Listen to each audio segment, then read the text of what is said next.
நீங்க தான் ஒருங்கிணைக்குன்னு சொல்றீங்களா தான் கட்சியை விட்டு நீக்கிறீங்கன்னா அவர் அப்புறம் என்ன வீட்டில் போய் படுத்து கிடப்பாரா சொல்லுங்க. ஒருங்கிணைக்கணுங்கிற ஒரு நல்லெண்ணத்துல அவர் அம்மாவின் தொண்டர்கள் எல்லாம் ஒன்றிணைந்தால்தான் மீண்டும் அம்மாவின் ஆட்சி வர முடியுங்கிற. ஏன்னா 21 தேர்தலில் என்ன நடந்ததுன்னு உங்களுக்கு தெரியும்.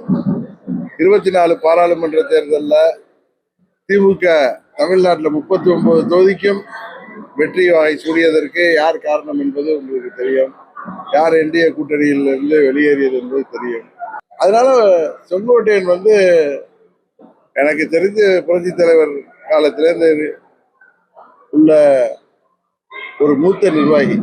அவருக்கு இணையான மூத்த நிர்வாகி அண்ணன் முத்துசாமி இப்ப திமுக போயிட்டார். அதனால தொடர்ந்து சட்டமன்ற உறுப்பினராகவும் இன்றைய வரைக்கும் சட்டமன்றத்திலும் இருக்கக்கூடிய ஒரு மூத்த நிர்வாகி அவர் ஒருங்கிணைப்பு என்பது எல்லோரையும் ஒன்றிணைக்க வேண்டும் என்றதுதான் அவருடைய கோரிக்கை.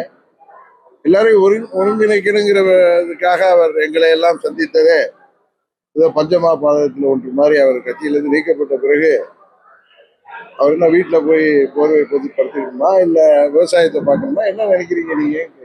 அதனால அவர் மிக வருத்தத்தோட தானே அன்னைக்கு கோயம்புத்தூர்ல தானே சொன்னாரு, 50 ஆண்டுகளுக்கு மேலாக நான் இருந்த கட்சியை விட்டு என்னை நீக்கி விட்டார்கள், எனக்கு கொடுக்கப்பட்ட பரிசு. அதனால நல்லா தீர யோசித்து விட்டு தான் அவர் தவேகாவுக்கு சென்றிருக்கிறார்.